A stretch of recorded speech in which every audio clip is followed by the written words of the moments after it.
Si tu tombes sur cette vidéo, c'est pas pour rien. C'est peut-être parce que toi aussi tu es dans cette recherche. Comment faire quand on a une vie déjà bien remplie, très bien remplie, et qu'on a du mal à trouver de la place pour faire plus, pour faire autre chose, pour prendre soin de soi par exemple. J'ai eu une révélation ce mois-ci. Je me suis rendu compte qu'en moins d'un mois, je me suis sentie mieux, plus légère, plus alignée, plus en accord avec moi. Et pourtant, j'ai pas changé toute ma vie. J'ai changé des petites choses minimes que j'ai intégrées dans mon quotidien. Je suis pas parfaite, je suis pas guérie, je suis pas apaisée complètement, mais je sens que j'y travaille et que ça me fait du bien. Et j'avais envie de partager ça avec vous.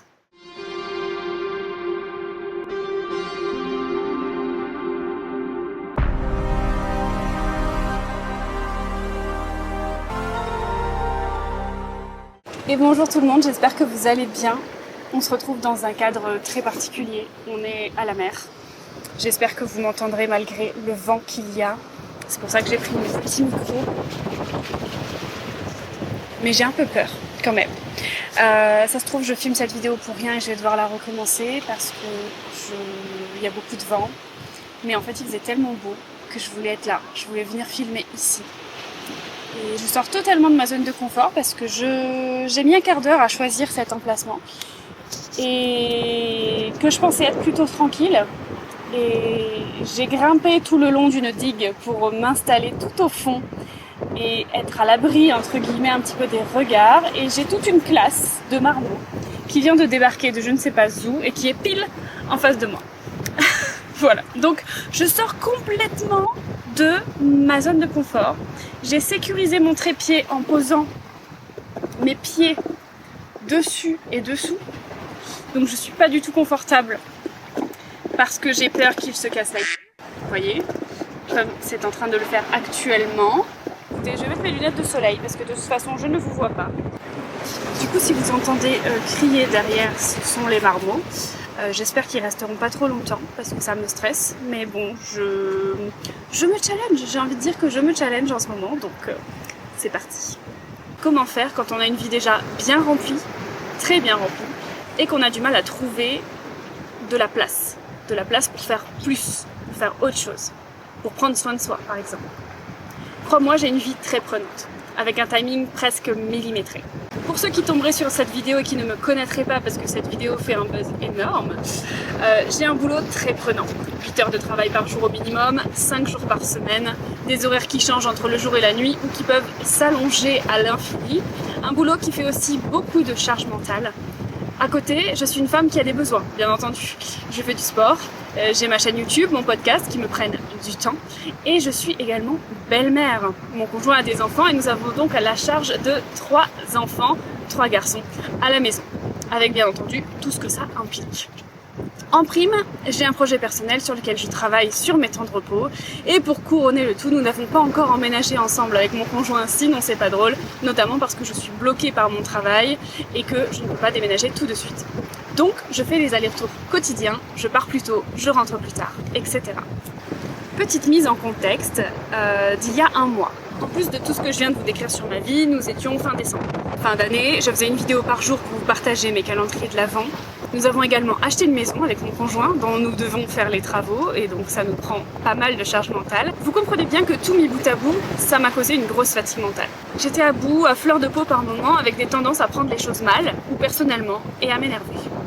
Avec une surcharge émotionnelle, le fait que je me sente incomprise, avec l'impression de devoir porter beaucoup plus que ce que je devrais, d'avoir du mal à trouver ma place au sein de ma famille, avec cette impression de tenir mais en serrant les dents et même parfois même littéralement. Monsieur m'a fait remarquer à plusieurs reprises que je parlais avec les dents serrées à certains moments. Mon corps parlait donc pour moi, sans vous évoquer en plus les douleurs de dos, les maux de gorge à répétition, etc. Et puis la fin d'année est arrivée et j'ai eu un déclic. J'ai fait mon rituel des 13 vœux, pour ceux qui ne l'ont pas vu, allez voir sur mes vlogmas sur ma chaîne YouTube. Et j'ai fait un nouveau vision board. De la même manière, allez le voir, j'en ai partagé une petite partie. Grâce à ça et au temps de pause des fêtes de fin d'année, j'ai pris un moment et j'ai fait beaucoup d'introspection. Que j'avais débuté d'ailleurs en octobre, mais ça s'est éclairci. On va dire que le brouillard s'est levé en décembre.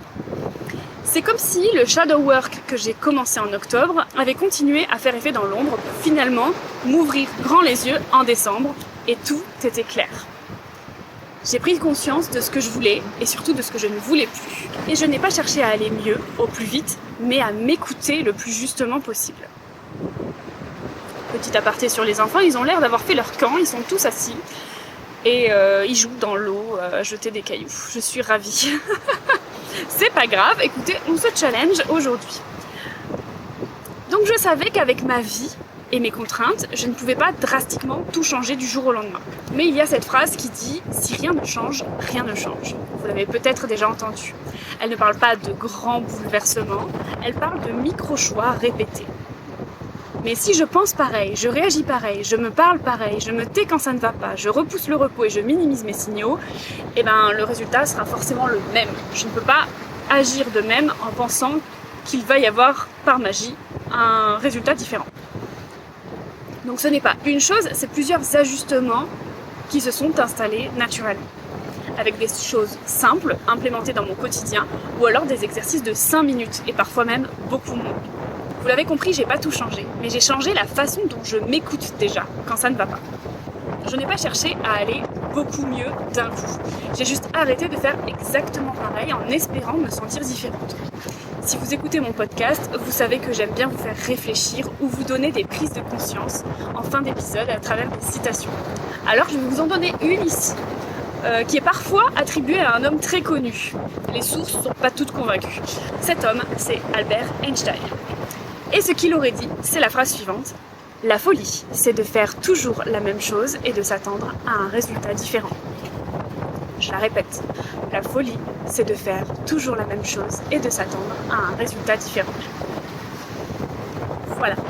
Alors, la première chose que j'ai changée, c'est la cohérence cardiaque. Qu'est-ce que la cohérence cardiaque ?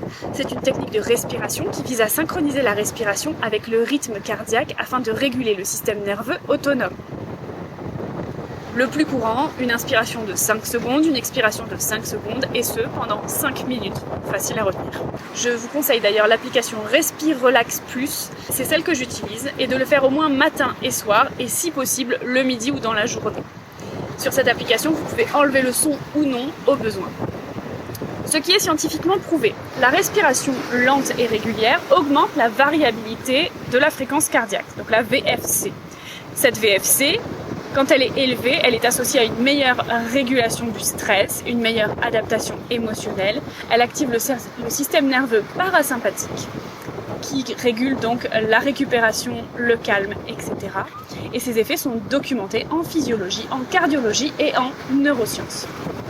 Les bienfaits observés à court et moyen terme sont la diminution du stress, de l'anxiété, baisse du cortisol qui est donc l'hormone du stress, l'amélioration de la concentration, une meilleure qualité de sommeil, un apaisement émotionnel, une sensation de retour dans le corps, ici et maintenant. Les effets peuvent être ressentis en quelques minutes, surtout sur le stress aigu. Il y a énormément de vent, j'espère que vous m'entendez bien et que je fais pas ça pour rien. Ce que ce n'est pas une méditation, ce n'est pas spirituel en soi, mais ça peut être vécu comme tel. Ce n'est pas une solution miracle. C'est un outil simple de régulation physiologique accessible à tous. Quand le mental s'emballe, elle permet de retourner dans le corps, un apaisement rapide, plus de calme et plus de clarté. Pour ma part, ça m'avait été conseillé par ma naturopathe quand j'étais en Alsace et ça m'avait énormément aidé, donc je l'ai remis en place depuis ce mois-ci et vraiment, c'est 5 minutes pour soi qui sont faciles à ajouter au quotidien. En voiture, en écoutant le son de l'application. Au boulot, rapidement, pendant une pause. Les fumeurs prennent bien une pause pour fumer, vous pouvez prendre une pause pour respirer. Et après, pourquoi pas le faire tranquillement devant son ordinateur si vous travaillez sur un ordinateur, avec juste l'application ouverte et pas de son. Avant un repas, dans la douche, avant de se coucher ou directement en se levant. Bref, un petit moment pour vous qui peut se trouver. Vous pouvez le trouver. Pour ma part, j'opte pour avant les repas ou avant de dormir, ou encore dans la voiture en allant ou en revenant du boulot. La deuxième chose que j'ai changée, ce sont mes croyances limitantes. J'ai beaucoup voulu travailler sur ma confiance en moi. Donc là, aujourd'hui, j'y suis directement confrontée puisque j'ai beaucoup de spectateurs lointains, mais quand même. mais sur ma confiance en moi et sur l'argent. Je me suis rendu compte que j'avais beaucoup de croyances limitantes sur ces deux domaines-là et qu'il fallait que je les travaille. comment? Eh bien moi j'ai intégré l'EFT Tapping.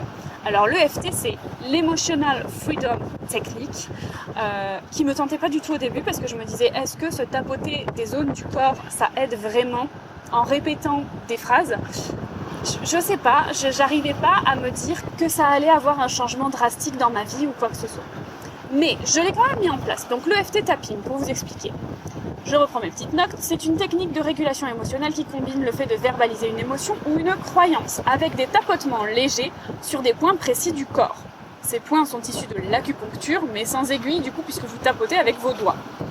L'objectif, c'est de faire baisser l'intensité émotionnelle associée à un stress, une peur ou une croyance. Ce qui est prouvé scientifiquement, ou ce qui est étudié.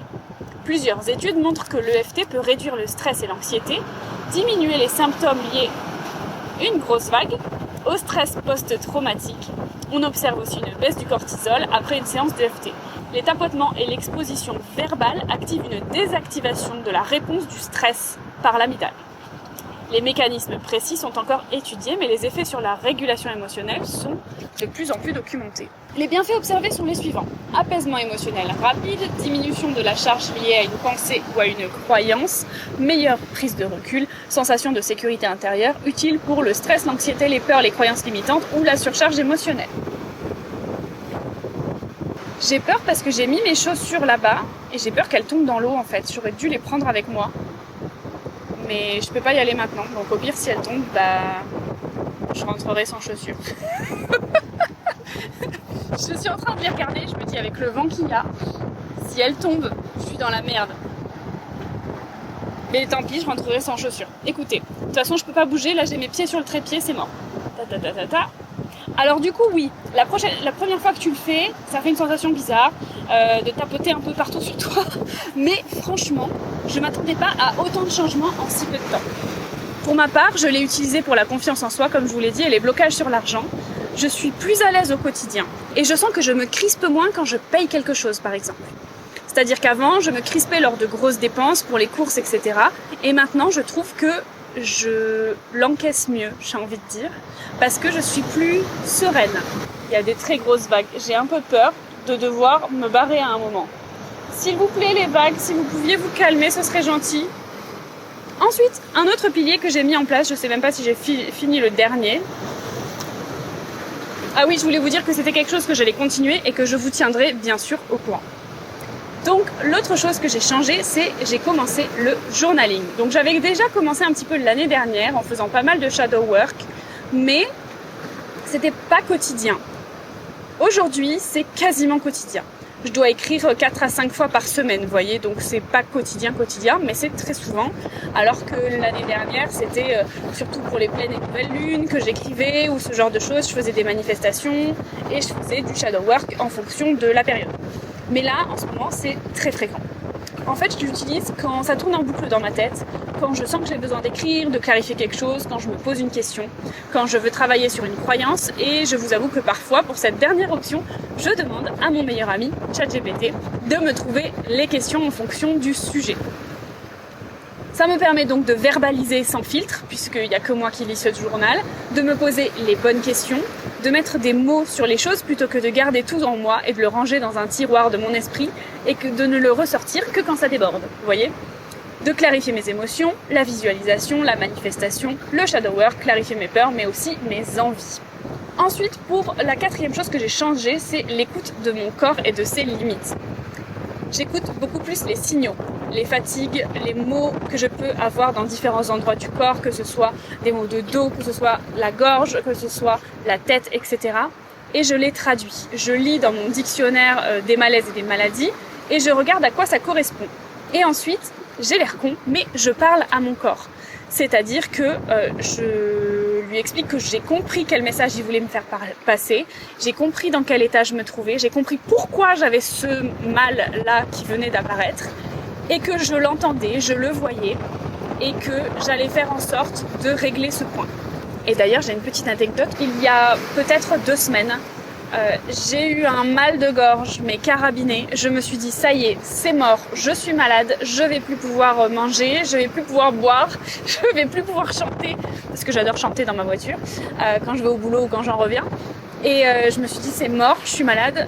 Vu la douleur que j'avais dans ma gorge, c'était une catastrophe.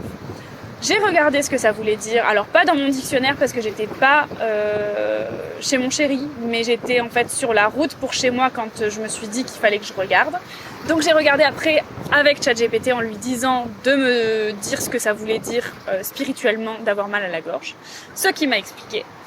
Et donc j'ai parlé à mon corps. Et je lui ai dit, écoute, je t'ai entendu, je comprends pourquoi tu as eu cette réaction-là, je comprends que c'est lié à tel événement parce que je savais à quel événement c'était lié, et ce qui m'avait contrarié que je n'avais pas dit, parce que quand on a mal à la gorge, souvent c'est des non-dits. Et donc je lui ai expliqué que voilà, sur le moment je pouvais pas le dire parce que je n'étais pas régulée et que je me serais énervée et que c'était pas forcément bon que ce soit pour moi ou que ce soit pour lui, mon corps, et que du coup j'en parlerai avec la personne en question quand je serai régulée et que je saurai les bons mots à poser sur le problème et comment vraiment aborder la situation de manière calme et claire pour que je ne déborde pas d'émotions et que je ne m'énerve pas et que l'autre personne du coup ne le prenne pas mal, etc., etc. Et ce qui s'est passé, c'était fou, c'est que, je sais pas moi, une demi-heure après, je n'avais plus rien. Je n'avais plus rien, c'est-à-dire que je me suis dit, en arrivant chez moi, c'est mort, je vais pas pouvoir déjeuner et tout parce que je petit déjeune chez moi. Je pars de chez mon chéri, je fais la route et ensuite je petit déjeune. Et en fait, là, j'ai pris une pause, j'ai fait ça. Et puis après, je suis allée me préparer en premier, chose que je ne fais jamais. Et en fait, quand je suis redescendue pour prendre mon petit déjeuner, eh ben, je n'avais plus mal à la gorge. Voilà. Donc, la morale, c'est parler à votre corps. Voilà. Toujours dans cet aspect écoute du corps et de ses limites, je n'attends plus d'être à bout. C'est-à-dire que je verbalise quand même beaucoup. J'essaye de faire comprendre aux personnes ce que je ressens, mais pas de le faire n'importe quand non plus et d'attendre de vraiment avoir les bons mots, comme je viens de vous l'expliquer dans l'exemple juste avant. Je pose plus mes limites aussi. Quand j'ai pas envie de faire quelque chose, je dis non. Et ça, c'était très compliqué pour moi avant, de dire stop, de dire non, de dire j'ai pas envie, de dire quand ça n'allait pas.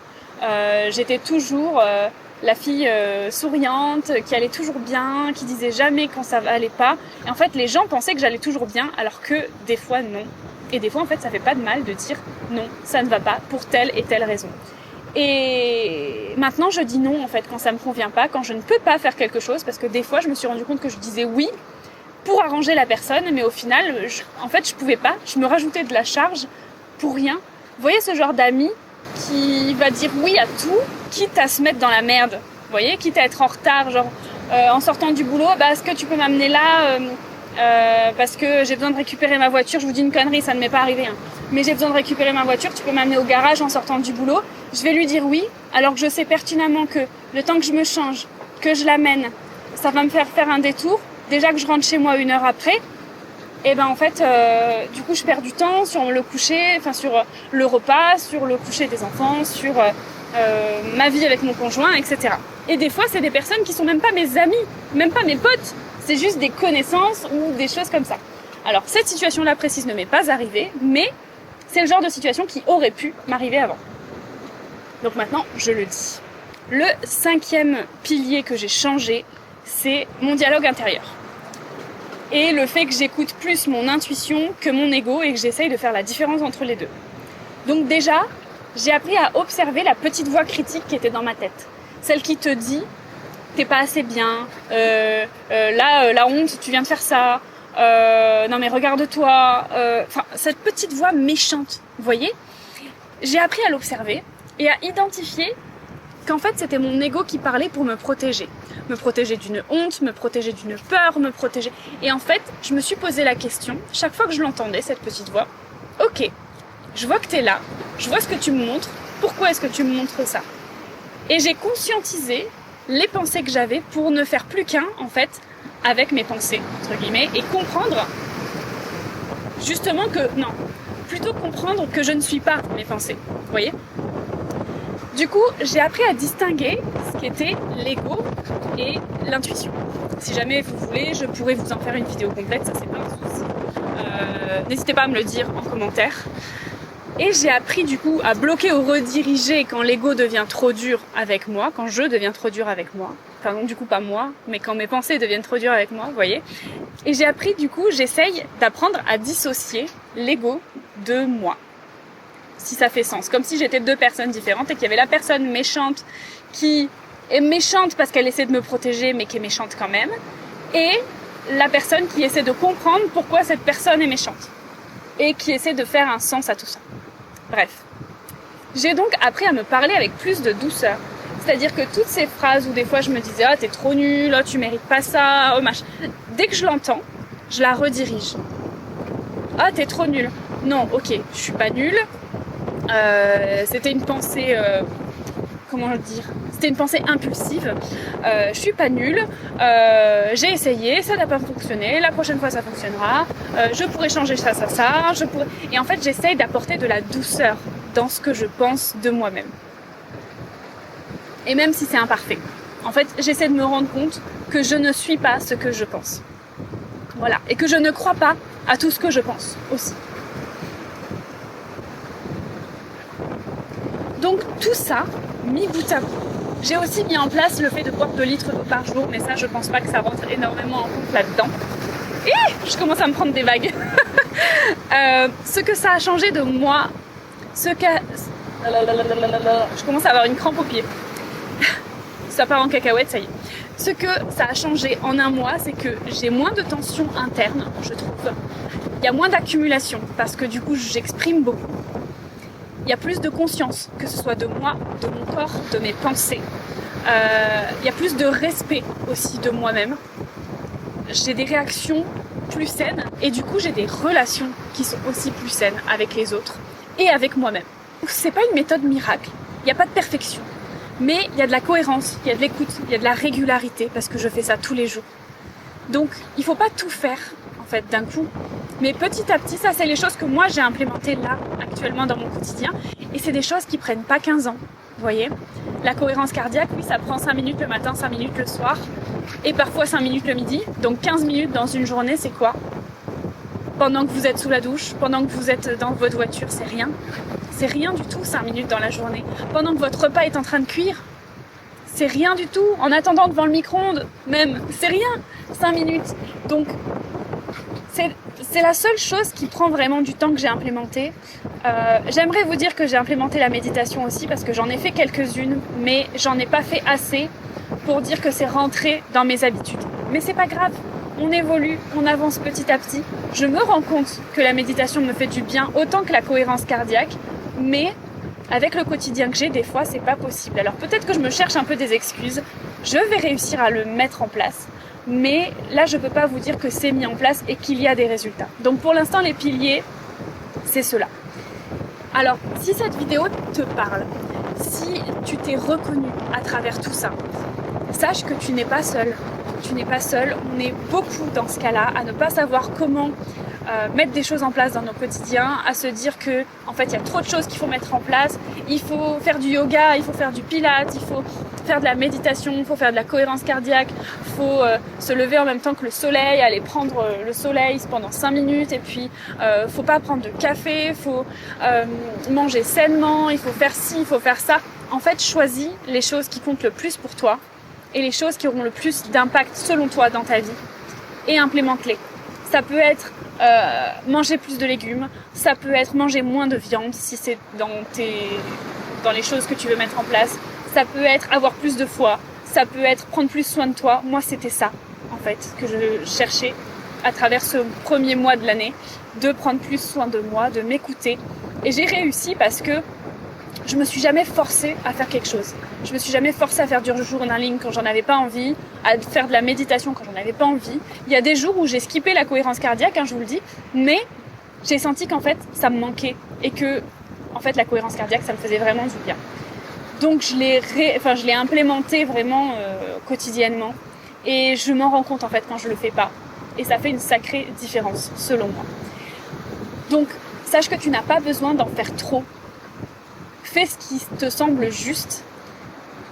pose-toi des objectifs clairs, mais en même temps, ne te mets pas la pression. Voilà.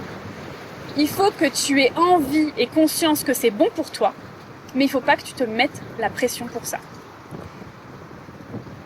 Il faut juste que tu apprennes à t'écouter en fait. À t'écouter, à te voir tel que tu es et à t'accepter, à t'aimer. C'est ça en fait le plus important. Parce qu'on n'est pas là pour vivre juste pour vivre. On est là pour expérimenter des choses, on est là pour... Pour moi, la vie juste métro, boulot, dodo, elle peut avoir un sens pour certains, hein, mais pour moi, il y a plus. Il y a plus. Il y a la spiritualité, il y a le fait de croire en Dieu, d'avoir la foi en quelque chose, en Dieu, en soi, en l'univers. Il y a quelque chose de plus grand que nous. Et ça, c'est sûr. Et ça, je le travaille aussi, ma foi. Je travaille beaucoup ma foi en ce moment, je me pose beaucoup de questions. Je pourrais vous en parler plus longuement dans une prochaine vidéo parce que je m'estime... Est-ce que je vais finir la vidéo sur ça? Je le mettrai peut-être dans le bonus. Je m'estimais sorcière, j'ai envie de dire, parce que je fais des rituels, parce que je respecte les cycles de la nature, parce que je travaille avec la lune, parce que j'écoute mon intuition, parce que j'ai un pendule, parce que je tire les cartes, parce que je fais plein de choses dans ce style-là. Mais il y a un paradoxe qui fait que je me suis replongée depuis l'année dernière dans la foi chrétienne. Je ne suis pas baptisée.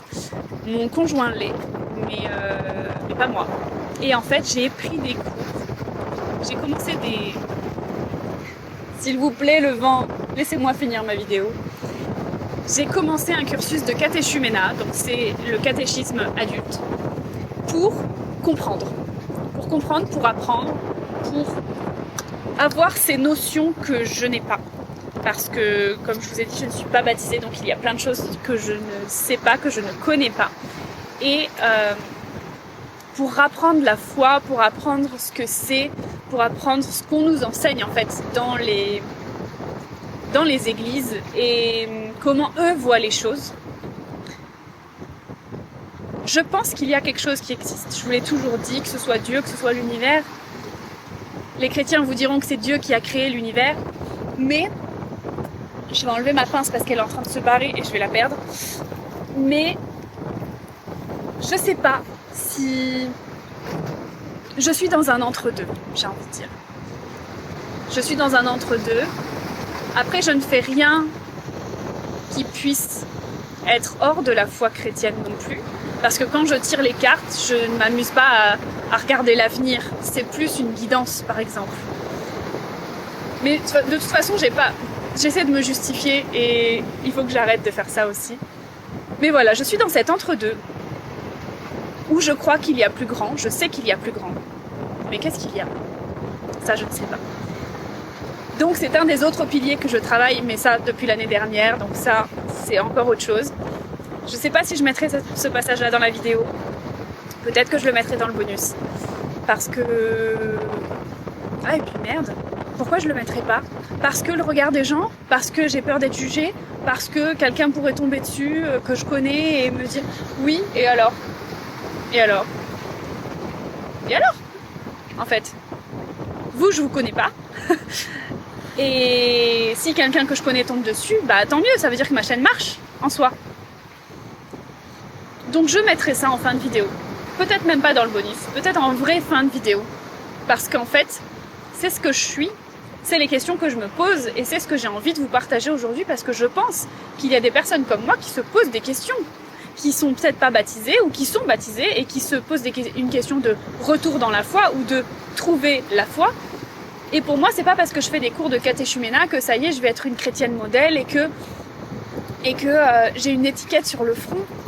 Pourquoi on ne pourrait pas être tout à la fois? Parce que si c'est vrai, si c'est Dieu qui a créé l'univers, alors pourquoi il nous a donné certains dons? Il y en a qui croient, il y en a qui croient pas. Mais pourquoi je serais capable de faire du magnétisme? Pourquoi le pendule ça fonctionnerait? Pourquoi les cartes donneraient des réponses aussi exactes? Pourquoi certains auraient des dons de voyance, moi, je pense très sincèrement qu'en fait, Dieu nous a créés à son image et que il avait des pouvoirs.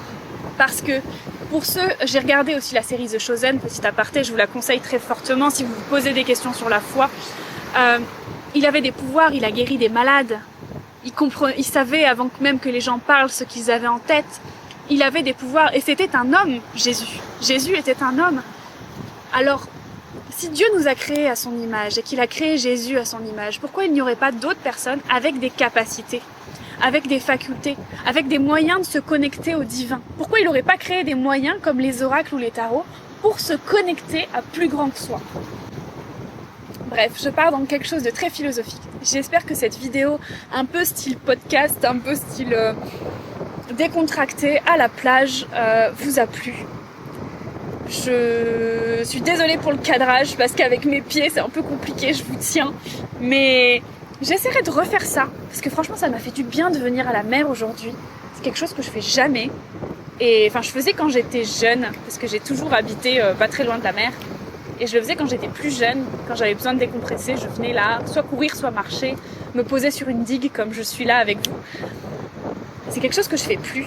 Et en fait là aujourd'hui, parce que ça faisait un petit moment qu'il pleuvait dans le sud, là, c'était une catastrophe, ça fait 280 jours qu'il pleut, qu'on n'en peut plus. Et là en fait quand j'ai vu les éclaircies là ce matin, je me suis dit même s'il y a du vent, je vais aller à la plage et je vais prendre ma caméra et je vais filmer la vidéo que je voulais filmer aujourd'hui. Alors j'espère que vous m'aurez entendu et que le micro aura fait son taf et que j'arriverai à vous isoler un petit peu du vent sans trop vous isoler pour que vous entendiez quand même les vagues.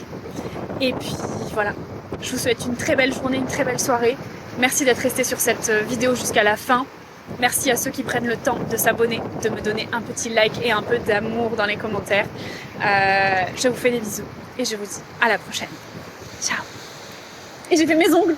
Ils sont beaux. J'ai même fait mes ongles des pieds, mais je vais pas vous les montrer parce que là, sinon le trépied tombe. Allez, bisous!